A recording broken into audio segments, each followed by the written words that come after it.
Challenges of Nation Building is the first chapter of our Part B Political Science. Challenges of Nation Building. This chapter, look at it. Challenges of Nation Building, lesson 10 and lesson 11. These two chapters will come in your unit test. ये दो यहाँ से हो गए और दो chapters हम first और सेकंड लेंगे. ये देखो कोल्ड वार वाला और एंड ऑफ बायोपॉलिटी का 4 चैप्टर्स हो जाएंगे. इस पार्ट में भी part B political science in India since independence में भी 9 चैप्टर ही हैं. तो 10वां chapter challenges of nation building आज हम शुरू करने जा रहे हैं. चैलेंजेस ऑफ नेशन बिल्डिंग ये था कि जो हमारा पार्ट पहले देखो आप पार्ट 1 जो था उस पार्ट 1 के अंदर हमने सारी की सारी पॉलिटिकल साइंस वर्ड की पढ़ी थी. अब चैलेंजेस ऑफ नेशन बिल्डिंग जो है इसके अंदर हमारा सारा का सारा रिलेटेड या जो भी पार्ट बी है इसमें इंडिया से रिलेटेड सारा कुछ है. कैसे इंडिया यूनाइट हुआ, कैसे प्रिंसली स्टेट्स थी, कैसे कैसे सब इकट्ठा होता चला गया, ये सारा का सारा कॉन्सेप्ट्स इस चैप्टर में है. तो चैलेंजेस कैसे हैं नेशन बिल्डिंग. जब 1947 में हमें आज़ादी मिली थी उसके बाद से हमारे देश में कौन कौन से चैलेंजेस हमारे सामने आए, किन किन चुनौतियों का सामना करना पड़ा था.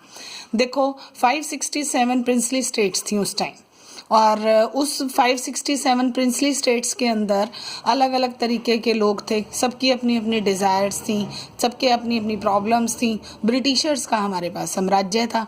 तो जब सारा देश आज़ाद हुआ उन सब लोगों को एकजुट कर कर एक साम्राज्य के लिए अंदर लाना ये बड़ा मुश्किल काम था.